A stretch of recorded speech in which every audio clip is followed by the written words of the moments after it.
grand tapestry of legends, few threads shine as brightly as the one telling the story of the man who would become a god.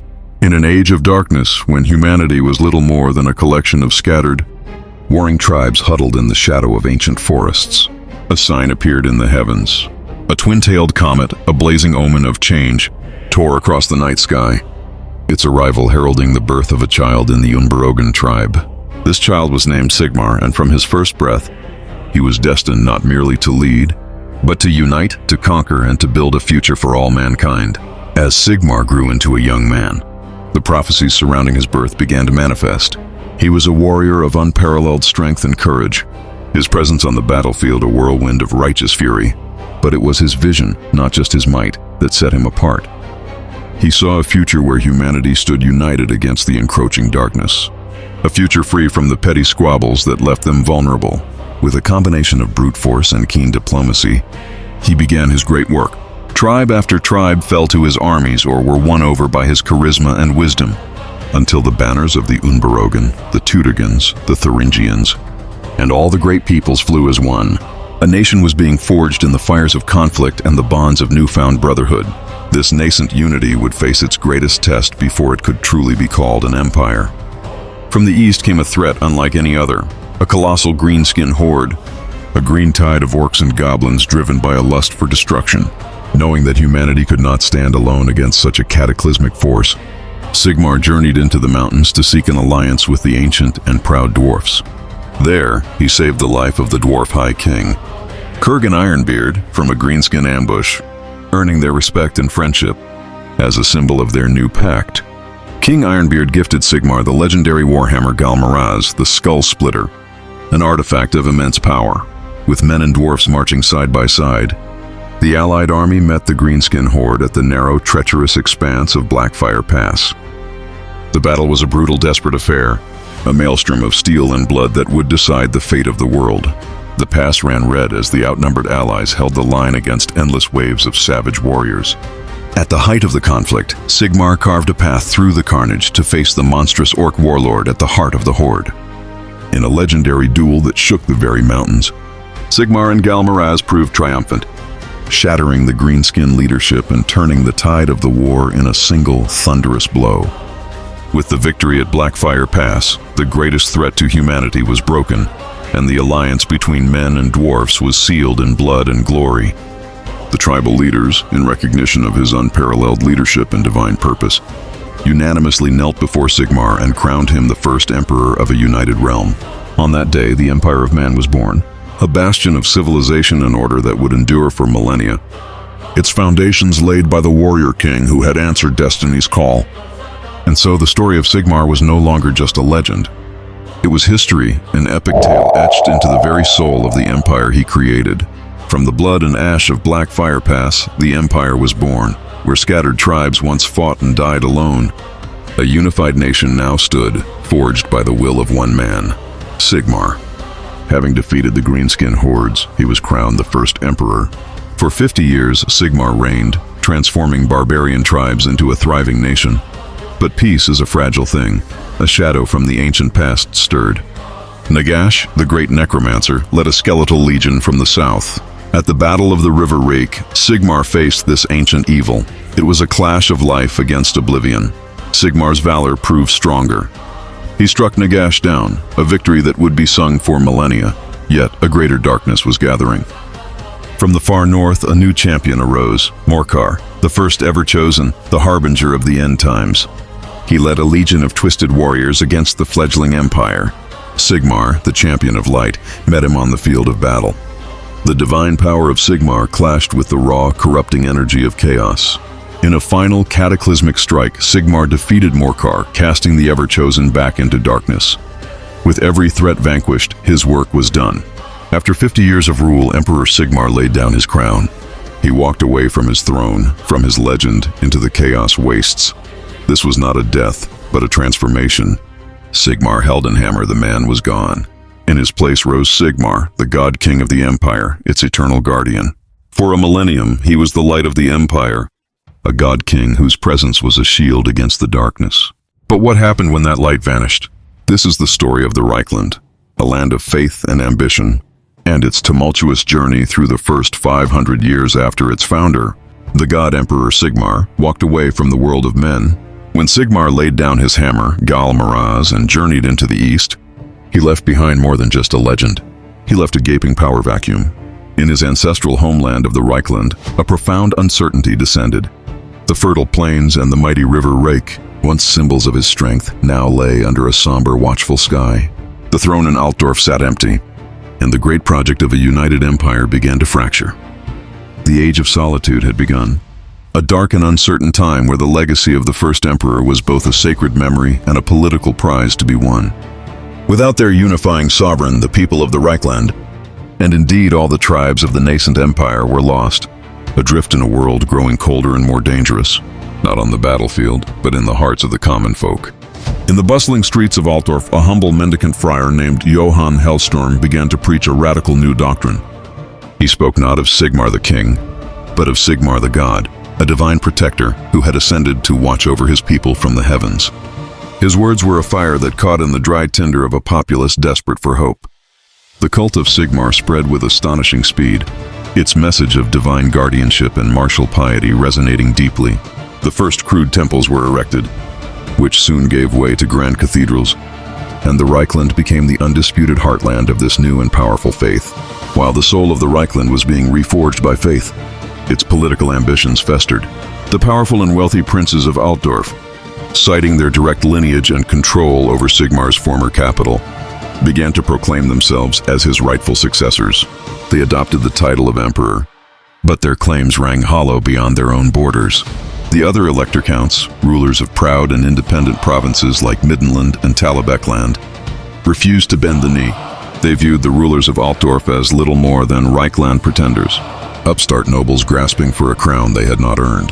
The empire devolved into a patchwork of squabbling states, its grand council scenes of bitter recrimination and political stalemate. Yet in a strange paradox, as the empire's political unity crumbled, the Reichland itself flourished. The province's strategic position and immense natural wealth shielded it from the worst of the era's strife. The River Reich, the artery of the nation, teemed with merchant vessels, their hulls heavy with goods from Marienburg to the southern provinces. Its fields, among the most fertile in the Old World, yielded bountiful harvests year after year, feeding its growing population and funding the ambitions of its rulers. While rival nobles plotted in their grim northern fortresses, the lords of the Reichland built magnificent palaces and patronized the arts, their prosperity a stark and glittering contrast to the political chaos they had helped create. Thus, the first 500 years of the post-Sigmar era closed upon a Reichland transformed. It was no longer just a tribal heartland, but the center of a powerful new religion and an economic powerhouse whose wealth was the envy of the old world. But this legacy was forged in both faith and ambition, a dual identity that would define its future. The Reichland's spiritual authority was absolute, but its rulers' secular claims to the imperial throne remained fiercely contested, and the coming centuries would see the sons of the Reichland strive to unite the empire once more, not just with prayer, but with steel. When the last of the line of Sigmar's blood had passed, the land once forged by a god fell into shadow and ruin, for the promise of unity had become a distant and fading memory. The passing of Emperor Mandred Skavenslayer in 1152 plunged the empire into an age of bitter rivalry and ambition. Grand Duke Siegfried of Reichland, in a bold but disastrous move, laid claim to the vacant throne. Yet his authority was fiercely contested, sparking a destructive era known to history as the Age of the Reichland Pretenders. This act of defiance fractured the realm, igniting the flames of the time of three emperors. For centuries, the armies of Reichland, Middenland, and Talabecland would clash in a brutal civil war. Their banners, once symbols of a united people, now raised only in hatred and division. The dream of a single empire was drowned in a sea of blood. For nearly 400 years, this agonizing division defined the land. The imperial throne, once the seat of absolute power, became a hollow prize, its legitimacy challenged and its authority meaningless beyond the walls of a single city. The Elector Counts, sworn to protect the realm, instead tore it apart, their provincial rivalries superseding any loyalty to the whole. In this time of decay, Reichland turned inward. It withdrew from the endless squabbles for the crown, focusing instead on its own defense and the burgeoning trade that flowed down the great River Reich. Its immense wealth derived from the bustling ports of Altdorf and Nuln, became a solitary beacon of prosperity in a land scarred by perpetual conflict.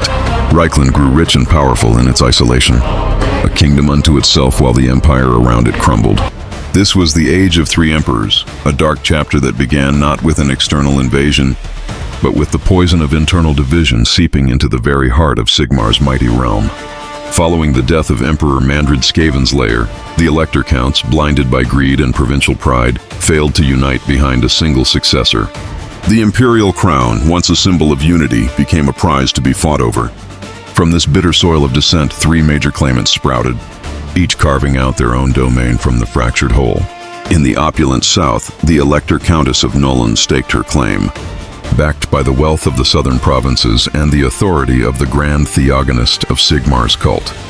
To the north, in the cold, wolf-haunted forests of Middenland, the Grand Duke declared himself emperor, invoking the ancient power of the god Ulrich and challenging the spiritual supremacy of Altdorf. A third, an opportunistic pretender backed by the merchants of Marienburg, soon emerged, further muddying the waters of succession. The empire was no longer one, but three, and the age of civil war had begun. What followed were centuries of relentless, grinding conflict. Brother fought brother, and province warred against province in a seemingly endless cycle of bloodshed that came to be known as the Great Wars. The authority of the emperor, once absolute, dissolved into a patchwork of competing warlords and petty kings. Armies marched across the land not to defend its borders, but to sack its cities, leaving a trail of devastation and misery. This political schism was deepened by a religious one. The rivalry between the cult of Sigmar and the cult of Ulrich intensified, becoming a holy war within a holy war. Priests preached damnation against their rivals, and faith, which once bound the nation together, now served as another justification for its slaughter. As the empire bled itself white, its strength dwindling with every passing generation, dark forces stirred beyond its weakened borders. In the annals of the empire, few eras shone with such brilliance as the reign of Emperor Sigismund IV, a time remembered as the Golden Age of Reichland. Within the heart of his domain, the grand city of Altdorf stood as a beacon of progress and prosperity, its gleaming spires piercing the heavens as a testament to humanity's ambition. Along its cobbled streets, commerce flowed like a mighty river, fed by the tireless efforts of the Reichland merchant fleet whose ships plied the waterways, their holds laden with riches from across the old world. This was an age of enlightenment, marked by the founding of the legendary colleges of magic, where wizards honed their arcane arts, weaving spells of light and creation under the watchful eye of the emperor. The air itself seemed to hum with promise, a symphony of progress that many believed would never end. Yet beyond the civilized heartlands, in the dark and tangled depths of the Reichwald forest and the towering peaks of the Black Mountains, a malevolent shadow began to stir. The first signs were small, almost insignificant, isolated farmsteads found burned to the ground, their inhabitants butchered, whispers of green-skinned marauders haunting the forest paths. These were the vanguard of a gathering storm. From the squalor of his crude fortress, the notoriously cunning and brutal orc warlord, Gorbad Ironclaw, was forging a weapon of unimaginable destruction. With promises of plunder and a guttural charisma that resonated with the greenskins' lust for war, he united the feuding tribes, binding them into a singular, terrifying force, a Wa, poised to drown the world of men in a tide of green savagery. When Gorbad's Wa finally descended from the mountains, it was not a raid but an apocalypse, a monstrous sea of green flesh, seething with hatred and armed with crude yet brutally effective weapons, crashed against the borders of the empire. The province of Solland was the first to fall, its armies shattered, its Elector Counts slain, and its people scattered to the winds. The tide of destruction swept onward, consuming Nolan and then turning its avaricious gaze toward the very heart of the empire. The imperial army, led by the emperor himself, fought with desperate courage but was relentlessly pushed back. For every orc they struck down, 10 more seemed to take its place, their war cries a deafening roar that shook the resolve of even the most veteran soldiers. Eventually, the green tide broke against the formidable walls of Altdorf itself. Gorbad Ironclaw, astride his savage boar Narla, gazed upon the capital, the ultimate prize for his campaign of annihilation. The siege that followed would become the stuff of legend and nightmare. Day and night, the city was battered by a relentless storm of iron and stone launched from crude but powerful orc war machines. Hulking trolls and savage orc boys swarmed the ramparts in ceaseless waves, their numbers seeming infinite as they clawed and hacked their way up siege ladders and towers. Yet Altdorf would not yield. The disciplined state troops held the line with grim determination, their halberds and handguns exacting a bloody toll. From the highest towers, the battle wizards of the colleges of magic unleashed cataclysmic energies, incinerating entire regiments of greenskins in torrents of arcane fire and bolts of pure amethyst lightning. In the end, the city's defiance proved stronger than his fury. During a final desperate assault, Gorbat Ironclaw was grievously wounded in a duel with the Emperor, a blow that shattered not only his body, but the singular will that held his horde together. Without their leader's driving presence, the Greenskin army fractured, dissolving back into the squabbling, disorganized tribes from which it was born. And so, the story of the Great Siege was written not in ink, but in the blood spilled upon the ramparts and the defiant stone of Altdorf's walls. The city was battered, scarred, and grieving, but its heart remained unbroken, a defiant bastion of civilization that had stared into the abyss and refused to fall. In the annals of human history, few periods were as fraught with suffering and despair as the centuries that followed the Great Wag of the Orc warlord Gorbat Ironclaw. The Greenskin tide had receded, but it left behind a realm in ruin. The once proud empire was a shadow of its former self, its provinces shattered and isolated, its people struggling to rebuild amidst the ashes. The death of the emperor without a clear heir plunged the nation into a bitter civil war, an age of division and bloodshed that would be known as the Time of Three Emperors. For nearly 400 years, rival claimants tore the nation apart, their armies clashing in brutal conflicts that bled the empire dry and left it vulnerable from within. It was into this fractured land that a new and insidious evil emerged from the cursed province of Sylvania. Vlad von Karstein, the enigmatic and charismatic count, revealed his true monstrous nature. He was a creature of the night, a vampire of ancient power, and he laid claim to the imperial throne by right of a long-dead bloodline. From the barrows and graveyards of his haunted domain, he raised a legion of the damned. Skeletal warriors, shambling zombies, and vast swarms of fellbats marched under his banner. An unstoppable tide of undeath that crashed against the realms of men. The province of Stirland was the first to fall, and soon Vlad's army stood before the very gates of Altdorf, the heart of the empire. Though Vlad was eventually slain, the nightmare was far from over. The vampire wars would grind on for generations. A long and terrible struggle against his mad successor Conrad and the cunning arch-necromancer Manfred. As the empire poured its dwindling strength into holding back the undead menace, a different kind of darkness began to fester within its borders.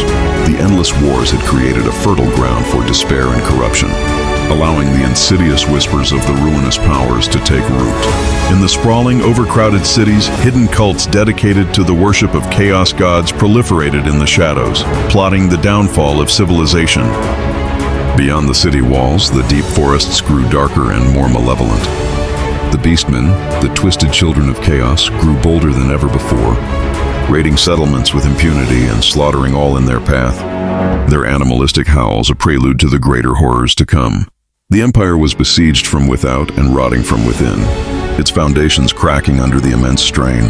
The long and bloody vampire wars finally concluded with the defeat of Manfred von Karstein at the Battle of Helfen, but it was a Pyrrhic victory. The empire was left depopulated by plague and conflict, its coffers empty and its spirit utterly broken. The once mighty nation stood on the precipice of total collapse, a hollowed-out shell of its former glory. It was in this moment of ultimate weakness that the true storm finally gathered. Far to the north, beyond the chilling expanse of Kislev, a vast and terrible host assembled. Legions of chaos warriors clad in dark iron, grotesque demons born of nightmare, and gibbering mutants beyond count gathered under the banners of the dark gods. And so, as one age of darkness drew to a close, a far greater one was about to begin. For the great war against chaos was at hand. In the grim tapestry of the old world, where the threads of civilization are constantly frayed by darkness, some conflicts are not mere battles, but apocalyptic crusades that define an entire age. This is the story of the Great War against Chaos, a saga of a world on the brink of annihilation, and the rise of the unlikeliest of saviors. From the nightmarish chaos wastes in the far north, a tide of pure evil began to swell. At its heart was Asavar Kul, a warlord of unparalleled might and cruelty, who had earned the favor of all four chaos gods. Crowned the Ever-Chosen, he united the squabbling northern tribes and demonic legions into a single unstoppable horde. Clad in rune-scarred armor and wielding a colossal axe, Kull was the very avatar of destruction, and his gaze turned south, hungry for the weak and fractured lands of men. Like a biblical plague, Kull's army descended upon the hardy northern realm of Kislev. The Chaos Horde was a maelstrom of mutated warriors, bloodthirsty demons, and twisted siege engines that left only ruin and despair in their wake. They smashed through Kislev's defenses, culminating in the horrific siege of the city of Prague. The city was taken, and its very stones were warped by chaos energies into a monument of terror, a grim warning of the fate that awaited the rest of the world. The empire to the south was fractured, its provinces bickering and its armies unprepared for the sheer scale of the invasion. As desperation choked the hearts of men, a new voice of defiance rang out from the city of Nuln. He was Magnus, a charismatic nobleman and devout Sigmarite preacher who came to be known as the Pious. He traveled the fractured empire with fiery conviction, his words a beacon of hope in the encroaching darkness. He condemned the corruption of the aristocracy and inspired the common folk, rallying disparate armies under a single banner. For the first time in generations, the provinces of the empire put aside their rivalries, united by Magnus's unyielding faith against a common existential threat. The two colossal armies finally met before the gates of Kislev in a battle that would decide the fate of the world. The disciplined state troops of the empire clashed with the gibbering monstrosities of chaos in a whirlwind of steel and sorcery. At the heart of the conflict, two champions faced each other: the Herald of Darkness, Asavar Kull, and the champion of humanity, Magnus the Pious. In a legendary duel, the Golden Gal Miraz, the sacred warhammer of Sigmar, met the demonic axe of the Ever-Chosen. With a final desperate blow fueled by faith and fury, Magnus struck down the seemingly invincible warlord. With their master slain, the Chaos Horde shattered, the demonic legions dissolved, and the northern tribes broke and fled back to the wastes from whence they came. The world was saved. Hailed as the savior of the empire, Magnus the Pious was unanimously elected as the new emperor. His reign marked the beginning of a new, unified age, most famously remembered for his founding of the Colleges of Magic, ensuring the empire would forever have the arcane might to stand against the darkness. In the grim darkness of the old world, even an age of gold can be built upon foundations of rot, its luster merely a prelude to the encroaching shadow. For more than a century after the reign of Magnus the Pious, the Empire of Man knew a semblance of peace and prosperity, a golden era of progress. Trade routes flourished, carrying wealth between bustling cities, and in the grand spires of Altdorf, the colleges of magic reached the zenith of their power, their arcane knowledge a beacon against the darkness. Yet this light was destined to dim. As generations passed, the successors to Magnus grew complacent, their ambitions turning from the defense of the realm to the petty squabbles of courtly life.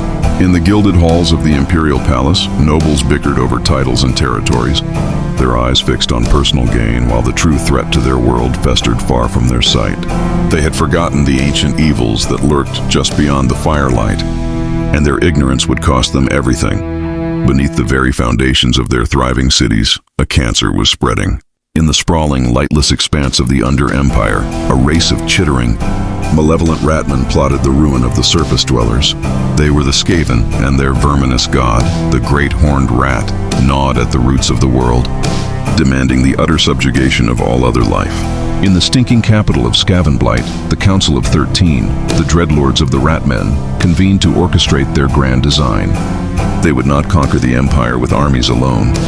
They would first shatter it from within, rotting its core until it was ripe for the taking. Soon, their most cunning agents, the deadly gutter runners, slinked through the sewers and shadows of imperial cities. Key officials were found dead in locked rooms, their throats slit by unseen blades, while vital wells and granaries were tainted with unspeakable filth, seeding the doom that was to come.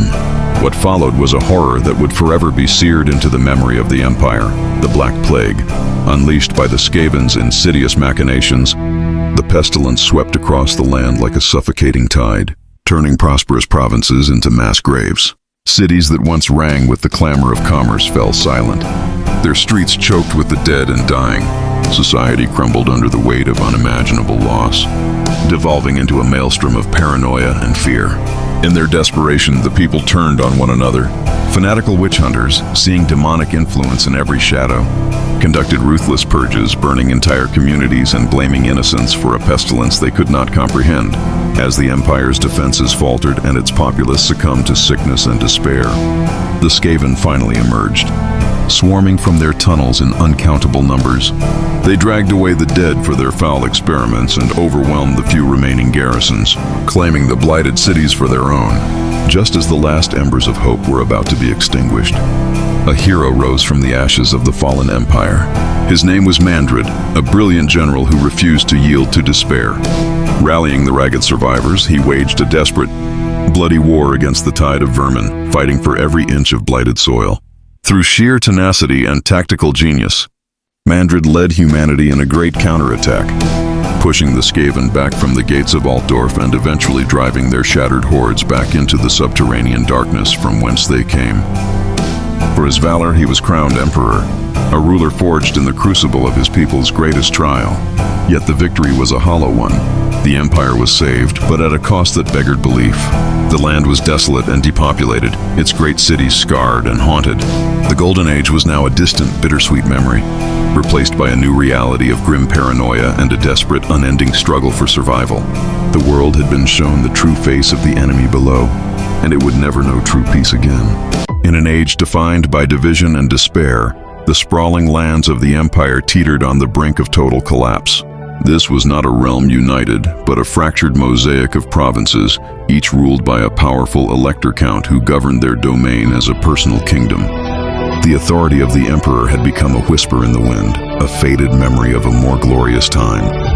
In the grand capital of Altdorf, the halls of power echoed not with plans for salvation, but with the subtle poison of intrigue. Here, decadent nobles played their games of influence, vying for personal gain while the pillars of their nation crumbled around them. Beyond the city walls, the common folk endured a life of constant fear.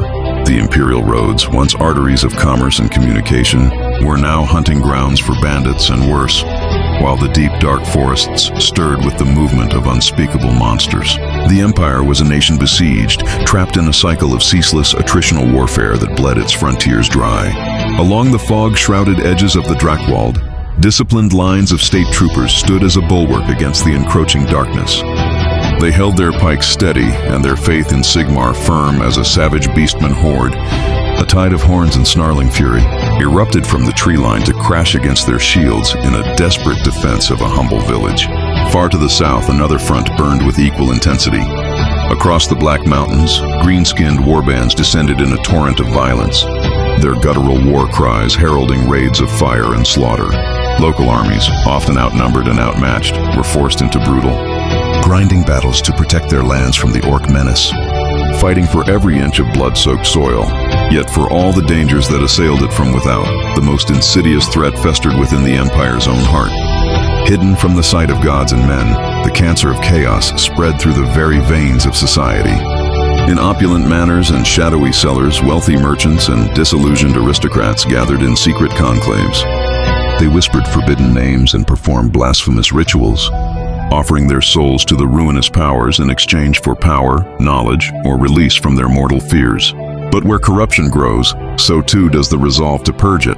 A grim-faced witch hunter, guided by suspicion and faith, would uncover one such cult's profane lair. In the stinking underbelly of a great city, his discovery would ignite a desperate, close-quarters battle against fanatics and demons.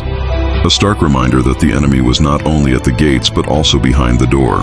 Amidst this turmoil, the frail emperor died, his passing creating a power vacuum that threatened to tear the nation apart completely. As tradition demanded, the Elector Counts gathered once more in Altdorf to choose his successor. The great halls buzzed with tense negotiations, with old rivalries flaring and new alliances forged in whispered promises. The fate of millions rested on the ambitions of a few powerful men, each believing they alone held the right to rule. It was in this crucible of political conflict that a new hope emerged. Against the expectations of the cynical and the schemes of the corrupt, the conclave elected Karl Franz of Reichland. He was young, vigorous, and possessed of an unyielding will, a beacon of light in a deeply troubled age.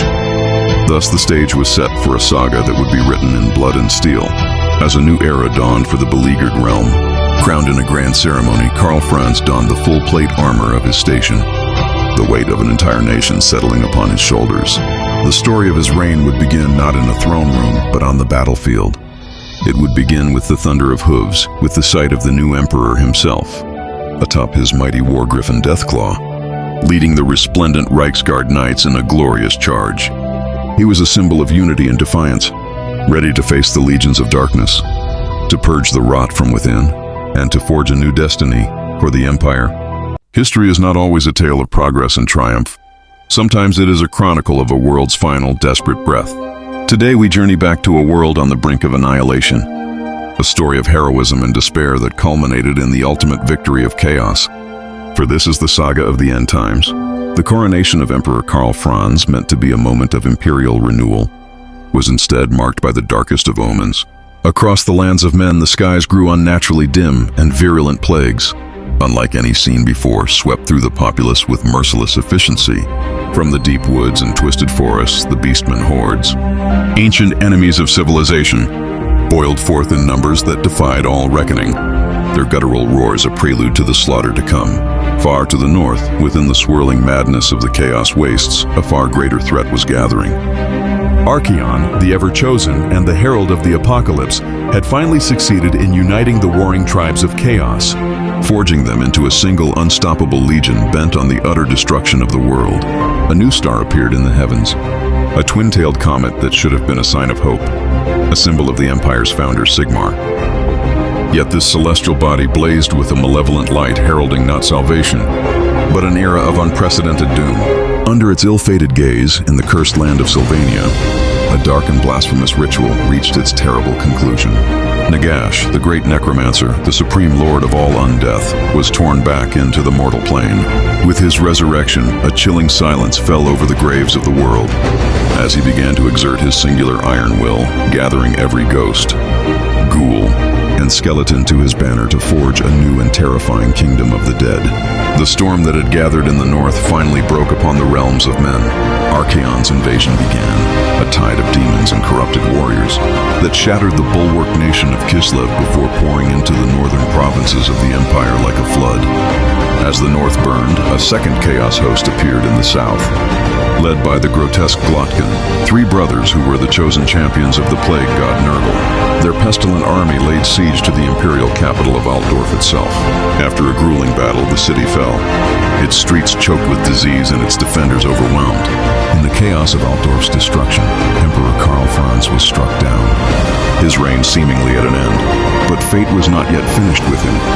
Touched by divine power, he was reborn, infused with the celestial energies of the heavens to become a living incarnate. In the face of total annihilation, the last remnants of the civilized races made their final, desperate stand. Led by the ascended Karl Franz and a fellowship of other mortal heroes who had become incarnates of the winds of magic, they gathered at the fortress city of Middenheim for a last battle against Archaon's endless horde. Elsewhere, Nagash and his undead legions waged their own war against the forces of chaos, not as allies to the living, but as rivals pursuing their own grim ambitions to rule a world of corpses. The final battle for the world was a cataclysm of magic and steel. But heroism was not enough. The defenders were broken, and Archaon stood victorious over the last champions of order. At the heart of the city, he activated a colossal doomsday device, beginning the final terrible act. The world was unmade. Reality itself tore apart at the seams as the raw, unfiltered power of the Chaos Realm flooded into existence, consuming everything. The very planet cracked like an egg, its continents dissolving into a vortex of pure, primordial energy. The final image was of a world consumed, a sphere of life and history vanishing into the infinite, hungry void. Thus concluded the final, brutal chapter of the Warhammer world, a grim testament to the fact that in the end, chaos would claim all.